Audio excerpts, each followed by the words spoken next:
Bonjour, c'est encore ce matin que Dieu nous a donné une nouvelle pensée pour qu'on puisse partager avec vous. Et ce matin, la pensée en est justement aimons-vous les uns aux autres. Est-ce que vraiment tu aimes l'autre personne?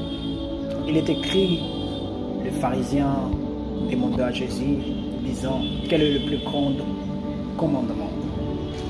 Jésus résumant les 10 commandements en deux. Le premier, il dit, tu aimeras l'Éternel ton Dieu de tout ton cœur, de toute ton âme. Et la toute dernière, il dit, aimer ton prochain.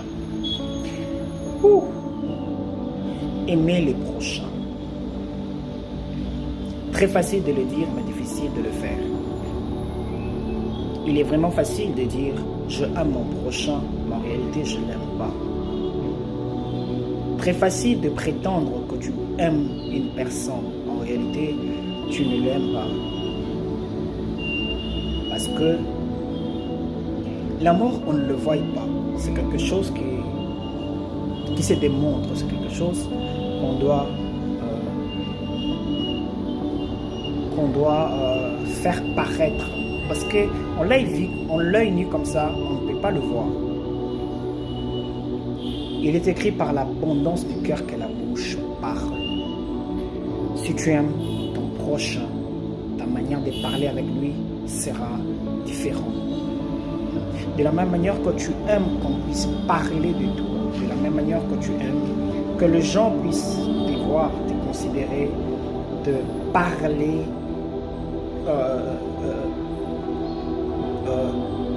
t'aimer de la même manière que tu vas aimer ou faire pour l'autre personne.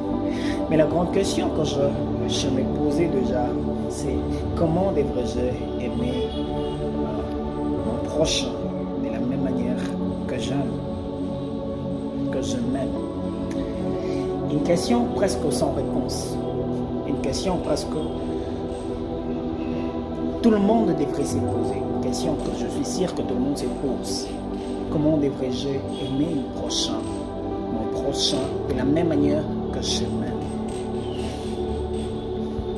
Il y a certaines choses que toi, tu prétends qu'on puisse faire de toi. Il y a certaines choses que tu veux que les gens considèrent, avoir une considération envers toi. C'est de cette manière-là que tu dois aussi faire pour l'autre personne. Aimer les prochains, c'est-à-dire considérer la personne de la même manière que toi, tu prétends qu'on puisse te considérer. Aimer le prochain, c'est-à-dire donner à l'autre l'importance de lequel tu prétends qu'on puisse te donner. Qu'est-ce qui fait en sorte que non, toi, tu aimes un peu ce qu'on appelle la réputation? Tu ne veux pas qu'on puisse détruire ta réputation, mais tu es la première personne à détruire la réputation de l'autre. Penses-tu réellement que tu aimes la personne? Penses-tu réellement que tu aimes l'autre? Tu es là à vouloir faire du mal à une personne. Penses-tu réellement que tu aimes l'autre? Penses-tu réellement que toi, tu aimes ton prochain? Est-ce que toi, tu aimerais qu'on puisse te faire du mal? Tu es là à chercher à vouloir mettre des poisons pour que l'autre personne meure. Je me pose la même question. Quand toi, tu veux en sorte que non, une personne meure, penses-tu que tu vas le remplacer? Penses-tu comment tu vas s'occuper de sa femme? Penses-tu que tu vas s'occuper de ses enfants? Ce que toi tu veux pas qu'on puisse faire de toi, ne fais pas à l'autre personne. Pourquoi tu prétends faire à l'autre personne? Dans le bureau même, il y a quelqu'un qui envoûte le 2G.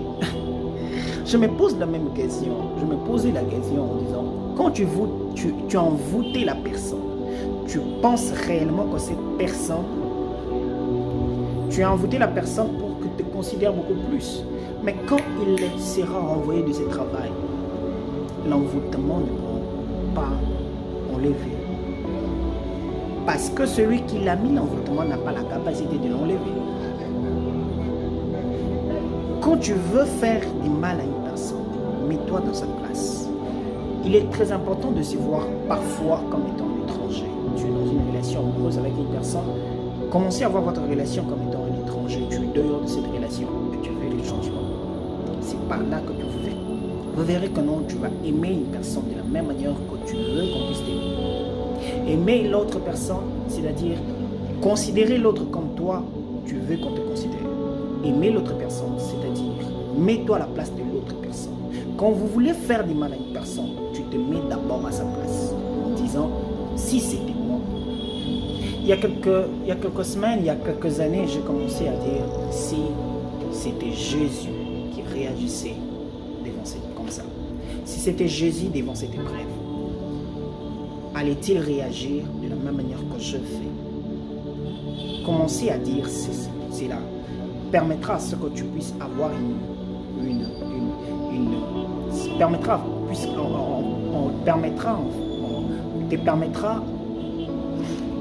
va faire en sorte comment tu puisses avoir une relation avec une personne et considérer la personne de la même que toi. Fera en sorte comment tu puisses aimer l'autre de la bonne manière. Aimer une autre personne demande comment tu te mets à sa place. Aimer l'autre personne, c'est-à-dire comment considérer l'autre comme toi. Jésus, quand il disait aimer le prochain, il voulait justement dire mets-toi à sa place. Est-il difficile de se mettre à la place de l'autre personne? C'est-à-dire ne le fais pas de mal. Est-il difficile de te mettre à la place de l'autre personne? Considère ce que toi tu veux, le considérer de la même manière que tu veux qu'on te considère. Ma prière ce matin consiste justement qu'à Dieu nous aide à aimer le prochain. Ma prière ce matin consiste justement à faire en sorte que Dieu puisse nous aider à aimer notre prochain. Que cette journée qui commence, nous puissions mettre le prochain de la même pied égale que nous. Nous puissions commencer à se mettre à la place de l'autre pour que nous puissions l'aimer. Aimer le prochain, c'est-à-dire place-toi à sa place. Avant que tu lui fais du mal, tu t'es dit, si c'était moi, que lui il était en train de faire ça, quelle sera ma réaction? Que Dieu te bénisse.